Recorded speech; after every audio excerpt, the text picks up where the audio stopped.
नमस्कार दोस्तों, आज हम सुनने वाले हैं बृहस्पति देव की व्रत कथा। बृहस्पति देव की कथा सुनने से भगवान विष्णु जी का आशीर्वाद सदैव आप पर बना रहता है। तो चलिए कथा शुरू करते हैं।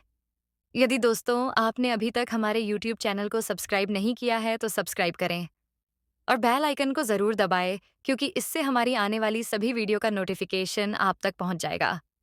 और इस चैनल पर आपको व्रत कथाएं सुनने को मिलेगी जो आप किसी भी व्रत में सुन सकते हैं और अपने व्रत को साकार बना सकते हैं। तो चलिए कथा शुरू करते हैं। भारतवर्ष में एक राजा राज्य करता था। वह बड़ा प्रतापी और दानी था। वह नित्य गरीबों और ब्राह्मणों की सहायता करता था। ये बात उसकी रानी को अच्छी नहीं लगती थी। वह न ही गरीबों को दान देती, न ही भगवान का पूजन करती थी और राजा को भी दान देने से मना किया करती थी। एक दिन राजा शिकार खेलने वन को गए हुए थे, तो रानी महल में अकेली थी। उसी समय बृहस्पति देव साधु के वेश में राजा के महल में भिक्षा के लिए गए और भिक्षा मांगी। रानी ने भिक्षा देने से इनकार किया और कहा, हे साधु महाराज, मैं तो दान पुण्य से तंग आ गई हूं। मेरा पति सारा धन लुटाता रहता है।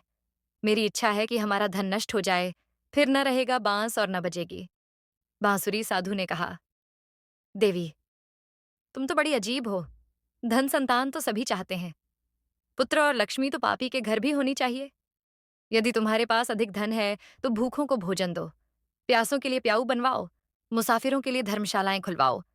जो निर्धन अपनी कुंवारी कन्याओं का विवाह नहीं कर सकते, उनका विवाह करा दो। ऐसे और कई काम हैं जिनके करने से तुम्हारा यश लोक परलोक में फैलेगा। परंतु रानी पर उपदेश का कोई प्रभाव न पड़ा। वह बोली, महाराज, आप मुझे कुछ न समझाएं। मैं ऐसा धन नहीं चाहती जो हर जगह बांटती फिरूं। साधु ने उत्तर दिया, यदि तुम्हारी ऐसी इच्छा है तो तथास्तु। तुम ऐसा करना कि बृहस्पतिवार को घर लीपकर पीली मिट्टी से अपना सिर धोकर स्नान करना, भट्टी चढ़ाकर कपड़े धोना। ऐसा करने से आपका सारा धन नष्ट हो जाएगा। इतना कहकर वह साधु महाराज वहां से आलोप हो गए। जैसे वह साधु कहकर गया था, रानी ने वैसा ही किया। 6 बृहस्पतिवार ही बीते थे कि उसका समस्त धन नष्ट हो गया और भोजन के लिए दोनों तरसने लगे। सांसारिक भोगों से दुखी रहने लगे। तब वह राजा रानी से कहने लगा कि तुम यहाँ पर रहो, मैं दूसरे देश में जाता हूँ, क्योंकि यहाँ पर मुझे सभी मनुष्य जानते हैं, इसलिए कोई कार्य भी नहीं कर सकता। देश चोरी प्रदेश भीख बराबर है। ऐसा कहकर राजा प्रदेश चला गया। वहां जंगल को जाकर लकड़ी काटता और उसे शहर में बेचता। इस तरह वह जीवन व्यतीत करने लगा। एक दिन दुखी होकर जंगल में एक पेड़ के नीचे निश्चित रूप से आसन जमाकर बैठ गया। वह अपनी दशा को याद करके व्याकुल होने लगा। बृहस्पतिवार का दिन था। एकाएक उसने देखा कि निर्जन वन में एक साधु प्रकट हुआ। वह साधु भेष में स्वयं बृहस्पति देवता थे। लकड़हारे के सामने आकर बोले, हे लकड़हारे, इस सुनसान जंगल में तू चिंतामग्न क्यों बैठा है? लकड़हारे ने दोनों हाथ जोड़कर प्रणाम किया और उत्तर दिया, महात्मा जी, आप सब कुछ जानते हैं, मैं क्या कहूं? यह कहकर वह रोने लगा और साधु को आत्मकथा सुनाई। महात्मा जी ने कहा, तुम्हारी स्त्री ने बृहस्पति के दिन वीर भगवान का निरादर किया है, जिसके कारण रुष्ट होकर तुम्हारी यह दशा कर दी गई है। अब तुम चिंता को दूर करके मेरे कहने पर चलो, तो तुम्हारे सब कष्ट दूर हो जाएंगे और भगवान पहले से भी अधिक संपत्ति देंगे। तुम बृहस्पति के दिन पाठ किया करो। 5 रुपए के चने मुनक्का मंगवाकर उसका प्रसाद बनाओ और शुद्ध जल के लौटे में शक्कर मिलाकर अमृत तैयार करो। कथा के पश्चात अपने सारे परिवार और सुनने वाले प्रेमियों में अमृत व प्रसाद बांटकर आप भी ग्रहण करो। ऐसा करने से भगवान तुम्हारी सब कामनाएं पूरी करेंगे।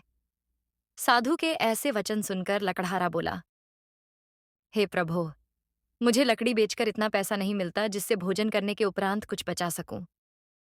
मैंने रात्रि में अपनी स्त्री को व्याकुल देखा है। मेरे पास कुछ भी नहीं जिससे उसकी खबर मंगा सकूं। साधु ने कहा, हे लकड़हारे, तुम किसी बात की चिंता मत करो। बृहस्पति के दिन तुम रोजाना की तरह लकड़ियां लेकर शहर को जाओ। तुमको रोज से दुगुना धन प्राप्त होगा, जिससे तुम भली भांति भोजन कर लोगे तथा बृहस्पति देव की पूजा का सामान भी आ जाएगा। इतना कहकर साधु अंतर ध्यान हो गए। धीरे धीरे समय व्यतीत होने पर फिर वही बृहस्पतिवार का दिन आया। लकड़हारा जंगल से लकड़ी काटकर किसी शहर में बेचने गया। उसे उस दिन और दिन से अधिक पैसा मिला। राजा ने चना गुड़ आदि लाकर गुरुवार का व्रत किया। उस दिन से उसके सभी क्लेश दूर हुए। परंतु जब दोबारा गुरुवार का दिन आया तो बृहस्पतिवार का व्रत करना भूल गया। इस कारण बृहस्पति भगवान नाराज हो गए। उस दिन से उस नगर के राजा ने विशाल यज्ञ का आयोजन किया तथा शहर में यह घोषणा करा दी कि कोई भी मनुष्य अपने घर में भोजन न बनावे, न आग जलावे। समस्त जनता मेरे यहाँ भोजन करने आवे। इस आज्ञा को जो न मानेगा उसके लिए फांसी की सजा दी जाएगी। इस तरह की घोषणा संपूर्ण नगर में करवा दी गई। राजा की आज्ञानुसार शहर के सभी लोग भोजन करने गए, लेकिन लकड़हारा कुछ देर से पहुंचा, इसलिए राजा उसको अपने साथ घर लिवा ले गए और ले जाकर भोजन करा रहे थे तो रानी की दृष्टि उस खूंटी पर पड़ी जिस पर उसका हार लटका हुआ था। वह वहां पर दिखाई न दिया। रानी ने निश्चय किया कि मेरा हार इस मनुष्य ने चुरा लिया है। उसी समय पुलिस को बुलाकर उसको जेल खाने में डलवा दिया।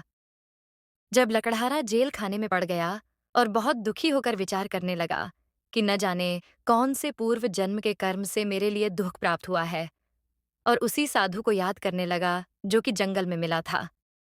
उसी समय तत्काल बृहस्पति देव साधु के रूप में प्रकट हो और उसकी दशा को देखकर कहने लगे, अरे मूर्ख, तूने बृहस्पति देव की कथा नहीं करी, इस कारण तुझे दुख प्राप्त हुआ है। अब चिंता मत कर, बृहस्पतिवार के दिन जेल खाने के दरवाजे पर 4 पैसे पड़े मिलेंगे। उनसे तू बृहस्पति देव की पूजा करना, तेरे सभी कष्ट दूर हो जाएंगे। बृहस्पति के रोज उसे 4 पैसे मिले।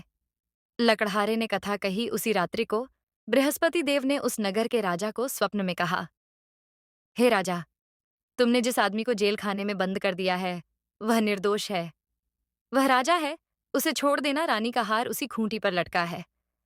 अगर तू ऐसा नहीं करेगा तो मैं तेरे राज्य को नष्ट कर दूंगा।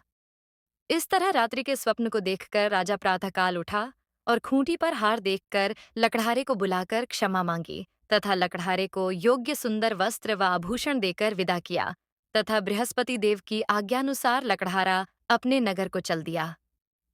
राजा जब अपने नगर के निकट पहुंचा तो उसे बड़ा आश्चर्य हुआ। नगर में पहले से अधिक बाग, तालाब और कुएं तथा बहुत सी धर्मशाला, मंदिर आदि बन गई हैं। राजा ने पूछा, यह किसका बाग और धर्मशाला है? तब नगर के सब लोग कहने लगे, ये सब रानी और बांदी के हैं। तो राजा को आश्चर्य हुआ और गुस्सा भी आया। जब रानी ने यह खबर सुनी कि राजा आ रहे हैं, तो उसने बांदी से कहा कि हे दासी, देख, राजा हमको कितनी बुरी हालत में छोड़ गए थे। हमारी ऐसी हालत देखकर वह लौट न जाएं, इसलिए तू दरवाजे पर खड़ी हो जा। आज्ञानुसार दासी दरवाजे पर खड़ी हो गई। राजा आए तो उन्हें अपने साथ लिवा लाई। तब उन्होंने कहा, हमें यह सब धन बृहस्पति देव के इस व्रत के प्रभाव से प्राप्त हुआ है। राजा ने निश्चय किया कि 7 रोज बाद तो सभी बृहस्पति देव का पूजन करते हैं, परंतु रोजाना दिन में 3 बार कहानी कहा करूंगा, रोज व्रत किया करूंगा। अब हर समय राजा के दुपट्टे में चने की दाल बंधी रहती तथा दिन में 3 बार कहानी कहता। एक रोज राजा ने विचार किया कि चलो अपनी बहन के यहाँ हो आवें। इस तरह निश्चय कर राजा घोड़े पर सवार हो अपनी बहन के यहाँ को चलने लगा। मार्ग में उसने देखा कि कुछ आदमी एक मुर्दे को लिए जा रहे हैं। उन्हें रोककर राजा कहने लगा, अरे भाइयों, मेरी बृहस्पति देव की कहानी सुन लो। वे बोले, लो, हमारा तो आदमी मर गया है, इसको अपनी कथा की पड़ी है। परंतु कुछ आदमी बोले, अच्छा कहो, हम तुम्हारी कथा भी सुनेंगे। राजा ने दाल निकाली और जब कथा आधी हुई थी कि मुर्दा हिलने लग गया और जब कथा समाप्त हो गई तो राम राम करके मनुष्य उठकर खड़ा हो गया। आगे मार्ग में उसे एक किसान खेत में हल चलाता मिला। राजा ने उसे देखा और उससे बोला, अरे भैया, तुम मेरी बृहस्पति देव की कथा सुन लो। किसान बोला, जब तक मैं तेरी कथा सुनूंगा तब तक 4 हरैया और जोत लूंगा। जब अपनी कथा किसी और को सुनाना। इस तरह राजा आगे चलने लगा। राजा के हटते ही बैल पछाड़ खाकर गिर गए तथा उसके पेट में बड़ी जोर का दर्द होने लगा। उस समय उसकी माँ रोटी लेकर आई। उसने जब यह देखा तो अपने पुत्र से सब हाल पूछा और बेटे ने सभी हाल कह दिया। तो बुढ़िया दौड़ी दौड़ी उस घुड़सवार के पास गई और उससे बोली कि मैं तेरी कथा सुनूंगी, तू अपनी कथा मेरे खेत पर चलकर ही कहना। राजा ने बुढ़िया के खेत पर जाकर कथा कही, जिसके सुनते ही वह बैल उठ खड़े हुए तथा किसान के पेट का दर्द बंद हो गया। राजा अपनी बहन के घर पहुंचा। बहन ने भाई की खूब मेहमानी की। दूसरे रोज प्रातःकाल राजा जगा तो वह देखने लगा कि सब लोग भोजन कर रहे हैं। राजा ने अपनी बहन से कहा कि ऐसा कोई मनुष्य है जिसने भोजन नहीं किया हो। मेरी बृहस्पति देव की कथा सुन ले। बहन, हे भैया, यह देश ऐसा ही है।